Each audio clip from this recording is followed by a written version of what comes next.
రోజైతే మా తాత అమ్మమ్మ వాళ్ళకి పానీపూరి ఛాలెంజ్ పెట్టాము. 6 పానీపూరీస్ పెట్టాము.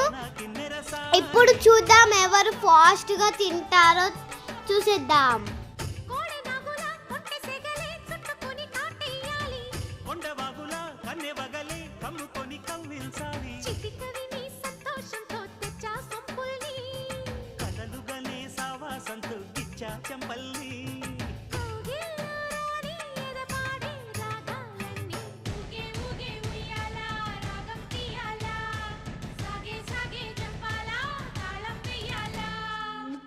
కోన గుండెల్లో